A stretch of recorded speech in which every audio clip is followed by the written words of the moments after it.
Corona के हवाले से एक बड़ी खुशखबरी आज आई जब वजीर सेहत डॉक्टर हर्षवर्धन ने कहा कि न सिर्फ दिल्ली बल्कि पूरे मुल्क में मुफ्त में कोरोना की वैक्सीन दी जाएगी। मीडिया से बातचीत करते हुए वजीर सेहत डॉक्टर हर्षवर्धन ने कहा कि वैक्सीन को मुफ्त में आम लोगों को फराहम करना ज़रूरी है, वरना कोरोना की इस वबा को सिरे से ख़त्म करना मुमकिन नहीं हो पाएगा। वैक्सीन जो है वो फ्री होगी लोगों के लिए या उन्हें कीमत देनी पड़ेगी? दिल्ली में जैसे फ्री है, दिल्ली में नहीं सारे देश में फ्री होगी। सर एक मिनट सर, भारत सरकार ने उपलब्ध कराया। और इस सब के बीच आज मुल्क भर में वैक्सीन का ड्राई रन जारी है। बीजेपी के कौमी तर्जुमान शाहनवाज हुसैन ने कहा कि जिस तरह से हिंदुस्तान ने कोरोना के खिलाफ लड़ाई लड़ी उसकी पूरी दुनिया में तारीफ की जा रही है। इसी तरह कोरोना वैक्सीन को लेकर फैलाई जा रही अफवाहों के मुतालिक शाहनवाज हुसैन ने कहा कि कुछ लोगों का काम ही अफवाहें फैलाना है, उन पर तवज्जो नहीं देनी चाहिए। राष्ट्रीय प्रवक्ता शाहनवाज हुसैन साहब, सर आज पूरे देश भर में कोरोना वैक्सीन का ड्राई रन शुरू हो गया है। सबसे बड़ा चैलेंज यही है कि पूरे देश भर में, क्योंकि दुनिया का सबसे ज़्यादा संख्या में ये ड्राई रन होना है, किस तरह सरकार आगे बढ़ेगी? देखिए, बहुत बड़ी खुशखबरी है। कोरोना वैक्सीन को लेकर ड्राई रन शुरू हो रहा है और सबसे बड़ी बात यह है कि कोरोना के ख़िलाफ़ बड़ी आबादी का देश भारत और हमारे लोकप्रिय नेता नरेंद्र मोदी जी के नेतृत्व में जिस बड़ी लड़ाई को हमने जीता है, कोरोना के ख़िलाफ़ जिस तरह से सरकार ने उसको हैंडल किया है, पूरी दुनिया में प्रशंसा हो रही है। अब वैक्सीनेशन, क्योंकि बहुत छोटे देश हैं वहाँ तो बहुत इजी है वो ड्राइव चलाना, लेकिन भारत जैसे देश जहाँ 135 करोड़ आबादी, वहाँ पर ये कैसे हो, इसके लिए ड्राई रन ज़रूरी है। और उस काम की जब शुरुआत हो रही है तो समझिए देश के अंदर इस 2021 में एक नई खुशखबरी आई है कि वार अगेंस्ट कोरोना में एक मजबूत लड़ाई भारत जीतने जा रहा है। लेकिन सर कुछ लोग जो लगातार हैं वो कोरोना की वैक्सीन को लेकर भी कई तरह की अफवाहें फैला रहे हैं। प्रधानमंत्री जी तक को अपने भाषण में उनके लिए बोलना पड़ा। नहीं, कुछ लोग हैं जिनकी आदत है वो बिना अथॉरिटी के, बिना उनको अधिकृत किए हुए वो अपनी राय रख देते हैं और वो समझते हैं कि वो राय पूरी कौम की राय। जिस तरह से कोरोना वैक्सीन को लेकर कुछ लोग बिना जानकारी हासिल किए हुए जिस तरह की अफवाह फैला रहे हैं, उन्होंने पोलियो में फैलाया था, उन्होंने जब हज फ्लाइट के अंदर वो टीकाकरण वो एक फीवर का, येलो फीवर का लगाया जाता था, तब भी फैलाया था, अब भी वो फैला रहे हैं। ऐसे लोगों से सबको बचना चाहिए। कोरोना वैक्सीनेशन का जो कार्यक्रम है वो ज़िंदगी बचाने का कार्यक्रम है। इस ज़िंदगी बचाने में किसी को व्यवधान नहीं बनना चाहिए। धन्यवाद हमसे बात करने के लिए। कैमरा पर्सन जगदीश जी के साथ पवन गौड़, अमेरिका टीम, दिल्ली। और इस वक्त की अहम खबर, बीसीसीआई सदर और साबिक क्रिकेटर सौरभ गांगुली की तबीयत नासाज। सौरभ गांगुली को अस्पताल में भर्ती करवाया गया है।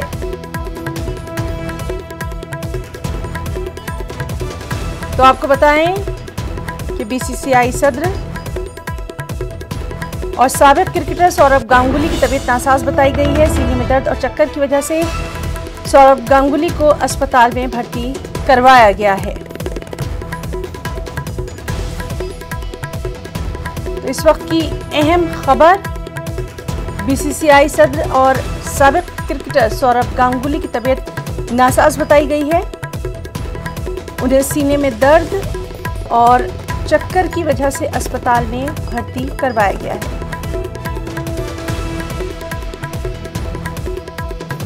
लगातार इस अहम खबर पर मजीद तफसीलात पर हमारी नज़र बनी हुई है। फिलहाल यही खबर कि सौरभ गांगुली को अस्पताल में भर्ती करवाया गया है। आज मुल्क की तमाम रियासतों में कोरोना वैक्सीन का ड्राई रन जारी है। मरकजी वज़ीर सेहत ने इस सिलसिले में तमाम डीएम, हेल्थ टीम के अहदेदारों और दीगर इंतजामी अहदेदारों को हिदायत जारी की। इस ड्राई रन की बुनियाद पर ही पूरे मुल्क में वैक्सीनेशन की असल मुहिम चलाई जाएगी। ड्राई रन के जरिए ये टेस्ट करने की कोशिश की जा रही है कि हुकूमत की जानिब से वैक्सीनेशन का मनसूबा किस हद तक कारगर साबित होगा। दिल्ली में 3 मुकामात पर ड्राई वैक्सीन का रन हो रहा है। इसके लिए 3 अजला के 3 मराकज़ का इंतखाब किया गया।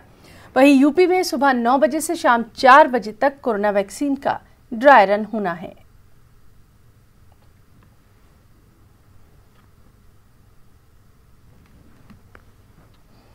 किसानों के एहतजाज से जुड़ी खबर, जिनके एहतजाज का आज 38वां दिन है। किसान दिल्ली के अतराफ में सभी मुहाज पर डटे हुए हैं। किसान 38 दिनों से सख्त ठंड में दिल्ली के चार जानिब डेरा जमाए हैं। ज़रूरी क़वानीन और MSP के खात्मे की किसान बात कर रहे हैं। किसान लीडरों का कहना है कि आखिरी सांस तक उनका एहतजाज जारी रहेगा।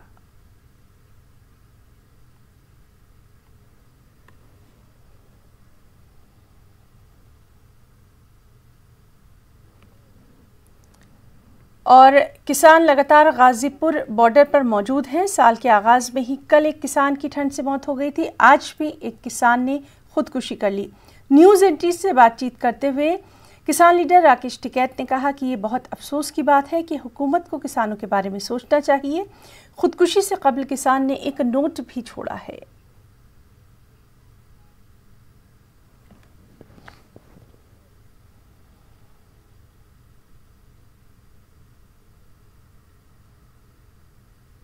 आज 38वां दिन है और किसान गाजीपुर बॉर्डर पर मौजूद हैं। साल के आगाज में ही कल एक गम भरा माहौल दिखाई दिया। यहाँ पर किसान की ठंड से मृत्यु हो गई थी और आज साल के दूसरे दिन ही किसान ने शौचालय में आत्महत्या कर ली।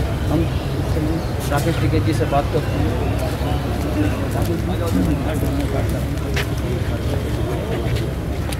नहीं हुई है अभी, वो उसका जो शरीर है उसको बाहर निकाल लगे, अभी पहचान उसकी नहीं हो पाई।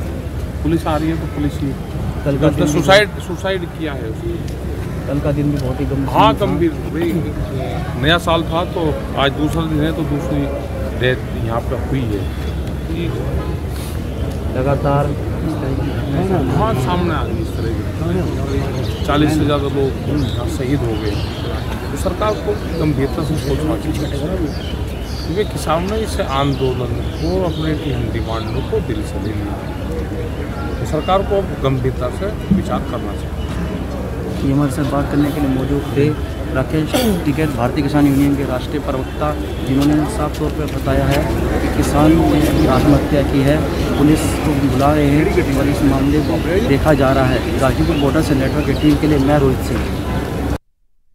और संयुक्त किसान मोर्चा की प्रेस कॉन्फ्रेंस में किसान लीडरान ने कहा कि अगर अगले दौर की बातचीत में कोई हल नहीं निकला तो किसान पूरे मुल्क में ट्रैक्टर रैली निकालेंगे।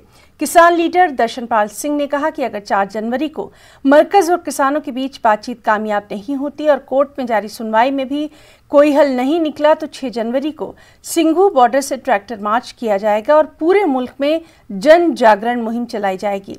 उन्होंने कहा कि 23 जनवरी को किसान मुख्तलिफ रियासतों में गवर्नर हाउस की तरफ मार्च करेंगे। वहीं यौम जमहूरिया के दिन दिल्ली में ट्रैक्टर परेड की जाएगी। इसके लिए आसपास के लोगों को दिल्ली पहुंचने के लिए भी कहा जाएगा।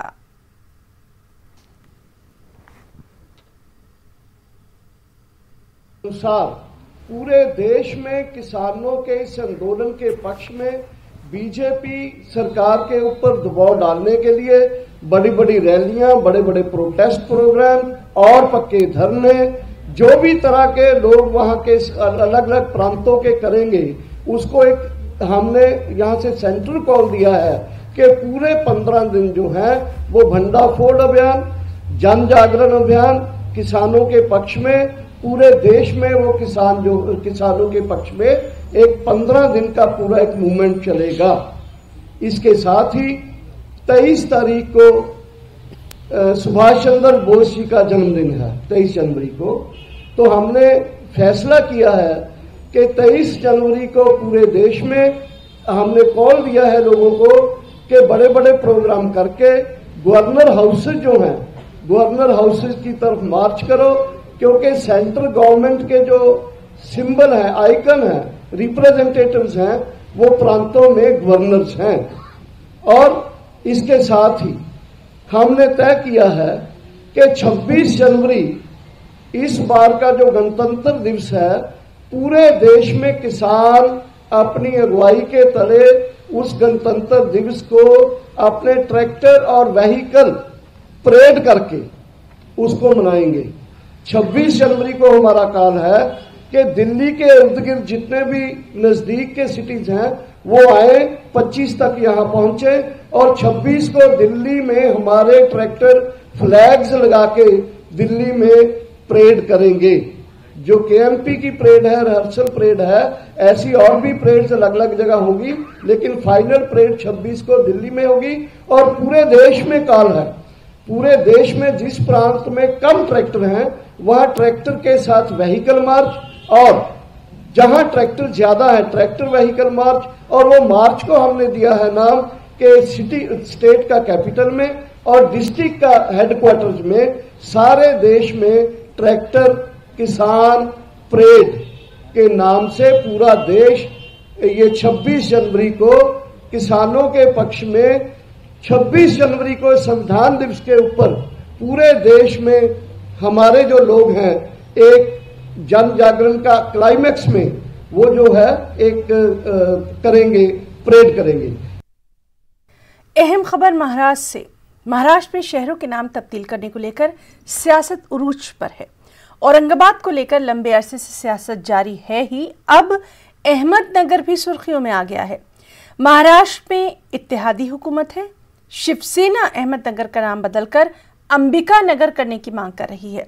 शिवसेना तर्जुमान ने मीडिया से बातचीत में कहा कि इसमें दिक्कत क्या है, जब तमाम इत्तेहादी जमातें एक साथ बैठेंगी तो तमाम मसले हल हो जाएंगे। उन्होंने कहा कि औरंगाबाद का मसला तो 30 साल पुराना है, इसका नाम तब्दील हो चुका है, सिर्फ कागजों पर आना बाकी है।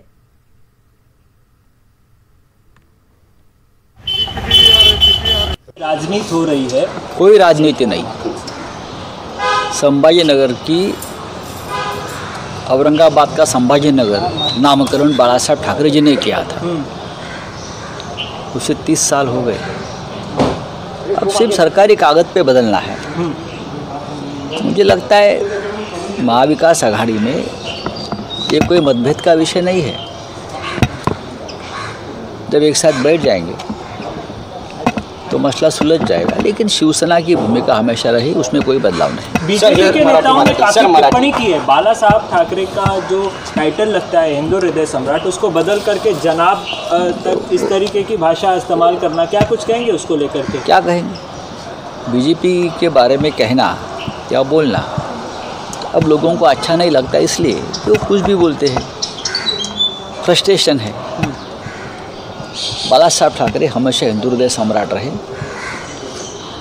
रहेंगे और लोगों के दिल में उनका स्थान आज भी हिंदू हृदय सम्राट के नाम से ही वो जाने जाते हैं। बात ऐसी है कि कोई पॉलिटिकल पार्टी कोई सवाल उठाती है, उससे कोई बाला साहब ठाकरे का स्थान या कद कम नहीं होता। वहीं बालाजी थोराट का कहना है कि नाम की तब्दीली को लेकर कांग्रेस का एतराज बरकरार है। नाम तब्दीली से ज्यादा जरूरी है तरक्की। करने के बारे में सोचते हैं, नामांतर करने के बारे में सोचते हैं, वहाँ सब तरफ वो लागू है। शिवसेना खासदार ने कहा है सर, नहीं ऐसा नहीं। मैंने जो औरंगाबाद के बारे में कहा वो पूरे महाराष्ट्र के लिए लागू है।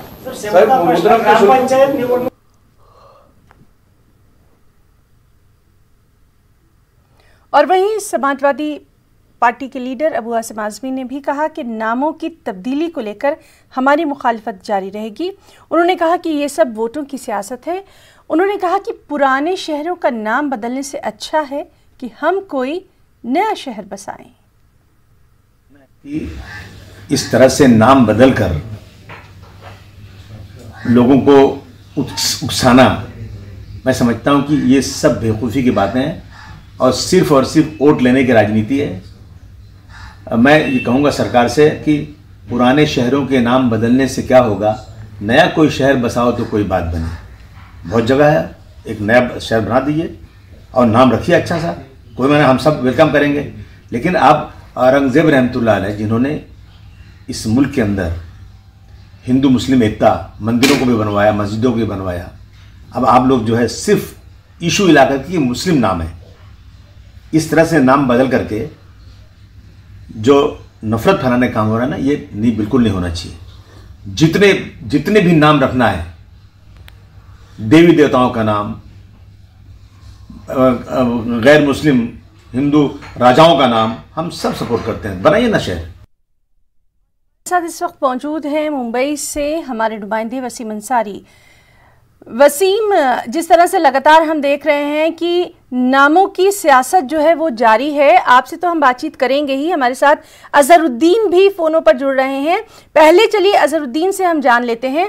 अजहरुद्दीन, जिस तरह से लगातार हम देख रहे हैं कि औरंगाबाद के नाम को लेकर सियासत जारी थी, अब एक नया नाम भी इसमें जुड़ गया है, फिर बात वहीं आ जाती है कि आखिर इतनी सियासत सिर्फ नामों को लेकर क्यों? अजहरुद्दीन जी, इनाम देखिए कैसा है, ये 80 की दहाई में शिवसेना के सुप्रीमो बाल ठाकरे ने औरंगाबाद का नाम तब्दील करने का ऐलान किया था और शिवसेना उसी वक्त से इस मामले को लेकर सियासत करती आ रही है। हालांकि ऐसा नहीं है कि शिवसेना बीजेपी इख्तियार में नहीं आई। पिछले 20 सालों से औरंगाबाद में शिवसेना का ही रुकने पार्लियामेंट रहा। रियासत में शिवसेना बीजेपी इत्तेहाद की हुकूमत रही, लेकिन इस पर महज सियासत होती रही है। हालांकि ये मामला सुप्रीम कोर्ट में भी गया और सुप्रीम कोर्ट ने इस मामले को खारिज कर दिया था, लेकिन उसके बावजूद रियासत की सियासी पार्टियों के पास जब कुछ मुद्दे नहीं होते हैं और जब भी इलेक्शन करीब आते हैं तो वो इस तरह के मौज़ूआत को छेड़ देते हैं। हालांकि सियासी पार्टियों के लिए तो होना चाहिए कि वो शहर के बुनियादी मसाइल यही बात जो है वो लगातार की जा रही है कि आखिर नामों को, शहरों के नामों को लेकर सियासत क्यों? वसीम अंसारी, आपसे जानना चाहेंगे, लगातार हम देख रहे हैं कि नामों को लेकर सियासत की जा रही है और खासतौर पर अगर मुंबई की बात करें तो आज इस पर बहुत सारे रद्द-ए-अमल भी सामने आए हैं, लेकिन कहीं ना कहीं बात फिर वहीं आ जाती है कि शहरों की तरक्की ज्यादा जरूरी है या उनके नाम तब्दील करना? वसीम देखिए, सबसे पहले मैं आपको बताना चाहूँगा कि जिस तरह से महाविकास आघाड़ी की जो सरकार बनी है, शिवसेना शामिल हुई है, कांग्रेस एनसीपी के साथ उनको काम करना और अपनी भूमिका रखना, अपने आइडियोलॉजी को बचा के रखना बहुत बड़ा चैलेंज है। ऐसे वक्त में जब उन्हें अपना अस्तित्व बचाना है और ये भी बताना है कि जिस तरह से शिवसेना जिन मुद्दों के वजह से शिवसेना बनी है, चाहे वो हिंदुत्व का मुद्दा हो या मराठी का मुद्दा, वो अब तक उन्होंने छोड़ा नहीं है, भले ही महाविकास आघाड़ी की सरकार में वो शामिल है। लेकिन जिस तरह से पिछले कई सालों से हम अगर औरंगाबाद की बात करें तो उसको संभाजी नगर का नाम देने की कवायद शुरू थी, काफी दिनों से शुरू थी और ये मांग बाला साहब ठाकरे के जमाने चल रही थी। जिस तरह से बीजेपी भी इस पे सवालिया निशान उठा रही है कि जब 5 साल उनकी सरकार थी केंद्र में, राज्य में, उस दौरान भी वो इसका प्रस्ताव ला सकते थे। आज उन्हें क्यों याद आ रही है जब औरंगाबाद में महानगर पालिका के चुनाव आने वाले हैं, तब इस तरह की क्या राजनीति शुरू हो रही है? इसे लेकर कहीं ना कहीं राजनीति साफ तौर पर यहाँ पे दिखाई दे रही है। नामों के राजकारण को लेकर कभी इस तरह के प्रस्ताव मंत्रिमंडल में पहुंचते हैं तो हो सकता है इसका विरोध भी शिवसेना को झेलना पड़ सकता है। इसकी वजह साफ तौर पे ये है कि कांग्रेस इसके खिलाफ है। उनका साफ तौर पे ये कहना है कि महज नाम बदलने से कुछ नहीं होता है और ये नहीं है कि औरंगाबाद का नाम बदली कर दिया जाए, संभाजी नगर रखा जाए, फिर या अहमदनगर का नाम बदल के अंबिका नगर रखा जाए, इससे कुछ नहीं होने वाला है। ऐसा नहीं कि हम इन महापुरुषों के बारे में नहीं जानते या फिर उनका हमारा विरोध है, ऐसी कोई भी बात नहीं है। लेकिन महज सिर्फ नाम बदलने से क्या सरकार के कामकाज बेहतर हो पाएंगे? क्योंकि ये जो सरकार बनी है 3 विचारों की सरकार है, एक मिनिमम कॉमन प्रोग्राम बनाया गया है। इस प्रोग्राम के तहत ही उन्हें अपनी जो आगे की रणनीति है वो तय करना है, महाराष्ट्र का विकास करना है। और ऐसे वक्त में जब जी वसीम, बिल्कुल सही, और इसी पर लगातार हमारी बातचीत जो है वो जारी रहेगी। फिलहाल हम अपने नाज़रीन को बताते हैं कि शिवसेना MP सदाशिव लोखंडे ने कहा है कि आम लोगों की राय है कि इन शहरों के नाम तब्दील हों। उन्होंने कहा कि जो लोग इसकी मुखालिफत कर रहे हैं उनको सद्बुद्धी मिले। आइए सुनते हैं उन्होंने क्या कहा।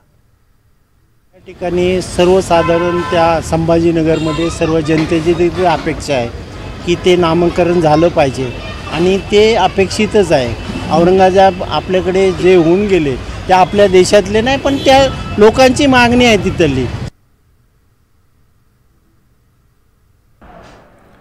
औरंगाबाद शहर का नाम, यह शिवसेना की दोगलेपन की राजनीति है।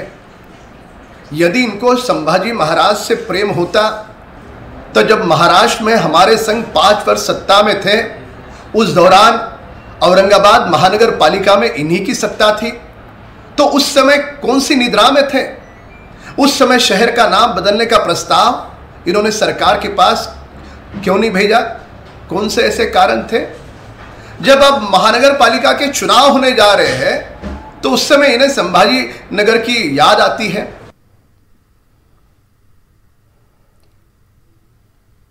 जी, तो ये थे राम कदम। और अब आपको दिखाते हैं कि संजय निरुपम ने क्या कुछ कहा।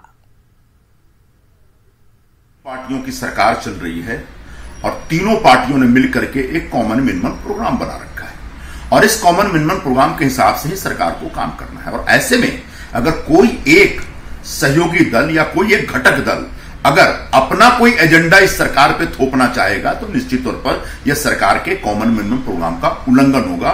और इसलिए औरंगाबाद शहर के नाम बदलने के लिए जो एक जिद शिवसेना की चल रही है वो जिद निश्चित तौर पर गठबंधन धर्म के खिलाफ है और बहुत ज्यादा जिद करेंगे तो सरकार के लिए खतरा बन सकता है।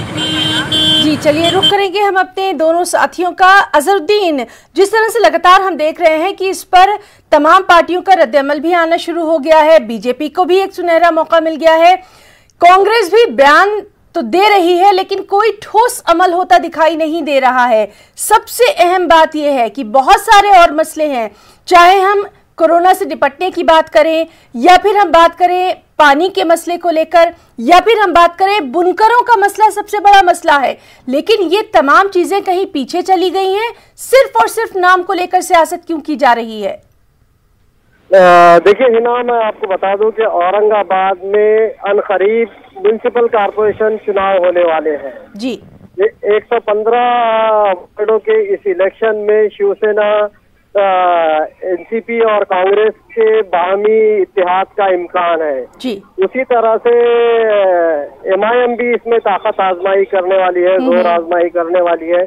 अब चूंकि इलेक्शन करीब है तो उमूमन हम देखते हैं कि जब भी रियासती इलेक्शन हो या मकामी सतह के लोकल बॉडीज के इलेक्शन हो तो इस तरह के मुद्दों को हवा दी जाती है, कसदन दी जाती है। दानिस्ता तौर पर इन मुद्दों को उछाला जाता है ताकि अवाम के बुनियादी मसाइल पते पुष्ट चले जाए, लोगों के जो बुनियादी सहूलियात का मामला। औरंगाबाद में मसाइल का अंबार है, औरंगाबाद की सड़कें गढ़ों में तब्दील हो चुकी है। औरंगाबाद शहर में हफ्ते में एक बार नहीं बल्कि 9 दिन में एक मरतबा पीने का पानी मिलता है लोगों को। ऐसे यानी मसाइल का अंबार है, धूल और जी। तो बहरहाल ये भी देखना लाजमी होगा कि क्या जो अवाम है वो अब इन तमाम चीजों में आएगी या फिर वो अपने मसाइल को सामने रखेगी। चलिए वसीम का रुख करेंगे हम। वसीम, जिस तरह से हम देख रहे हैं नाम बदलने की सियासत पर लगातार जारी है, उत्तर प्रदेश में अगर हम देखें तो फिर वहां पर क्या कुछ हालात मुख्तलिफ नहीं है? वहां पे भी तो इसी तरह से होता है। फिर वहां के सीएम को क्यों तनकीद का निशाना बनाया जाता है अगर वो मुंबई में या महाराष्ट्र में आते हैं? यहां पर भी तो वही सब कुछ हो रहा है।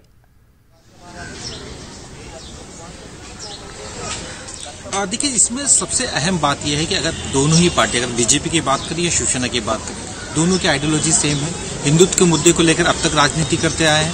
महाराष्ट्र हो या फिर केंद्र में लगातार 25 सालों से भी ज्यादा इनका साथ रहा है। अब ऐसे वक्त में जब हिंदुत्व की बात आती है या फिर अपने मतदाताओं की बात आती है तो उन्हें अपनी ओर आकर्षित करने के लिए इस तरह की पहल जरूर करनी होती है। और 25 साल का रिश्ता जब टूट जाता है तो ऐसे वक्त में दोनों ही पार्टियां ये बताने की कोशिश कर रही है, खास करके महाराष्ट्र में, कि बड़ा कौन। क्योंकि शिवसेना अक्सर ये कहते आई कि वो बड़े भाई है और बीजेपी छोटा भाई है, लेकिन जिस तरह से नतीजे आए हैं चुनाव के उस दौरान साफ तौर पर दिखाई दे रहा है कि बीजेपी बड़ी पार्टी के तौर पर उभरी है और शिवसेना कहीं ना कहीं बैकवर्ड पर नजर आ रही है। तो अपने वोटर्स को भी कहीं ना कहीं पकड़ कर रखना एक बड़ी मजबूरी साफ तौर पे दिखाई दे रही है। हिंदुत्व के मुद्दे पे अक्सर बीजेपी शिवसेना को घेरने की कोशिश करती है। अभी कुछ दिन पहले ही की बात मैं बताना चाहूंगा कि न्यू ईयर का वक्त था, उस दौरान शिवसेना के वडाला विधानसभा से एक उनके पदाधिकारी ने एक कैलेंडर उर्दू में निकाला और वहां पे लिखा गया जनाब बाला साहब ठाकरे। उस दौरान भी बीजेपी ने आक्रामक भूमिका निभाई। क्या हिंदुत्व का मुद्दा भूलकर भगवा झंडा छोड़ के हरे झंडे पर शिवसेना आ चुकी है? इस तरह की बातें थी। तो कहीं ना कहीं बताने की कोशिश की जा रही, चाहे यूपी की बात करें या महाराष्ट्र की बात करें। जब योगी आदित्यनाथ जी फिल्म सिटी की बात करते हैं, महाराष्ट्र से फिल्म सिटी वहां ले जाने की बात करते हैं, या फिर इस दौरान यहाँ के फिल्म सिटी के लोगों से मुलाकात करते हैं, तो ये बताने की कोशिश की जा रही है कि वो भले ही साथ में है, काफी कुछ रहा, आज जो सरकार में है वो सरकार के साथ चल रहे हैं, कॉमन मिनिमम प्रोग्राम में, लेकिन अपने अस्तित्व को भी बचाए रखना ये बड़ी चुनौती है, खास करके शिवसेना के लिए। जब ये प्रस्ताव मंत्रिमंडल के सामने आएगा उस दौरान एक बड़ी भूमिका साफ तौर पर कांग्रेस की देखने मिल सकती है कि वो किस तरह से विरोध करती है, क्योंकि लगातार इस मामले को लेकर कांग्रेस विरोध करती आई है। जी वसीम, आपका भी बहुत बहुत शुक्रिया अदा करना चाहेंगे और हमारे साथी अजहरुद्दीन का भी शुक्रिया अदा करना चाहेंगे। जिस तरह से लगातार हम देख रहे हैं कि महाराष्ट्र में शहरों के नाम को लेकर अब सियासत जो है वो गर्मा गई है, इस पर अब मजीद रिएक्शंस भी आने शुरू हो जाएंगे, उससे भी हम आपको लगातार रूबरू करवाते रहेंगे। फिलहाल खबरों में इतना ही, इजाजत दीजिए, आदाब। हेडलाइंस के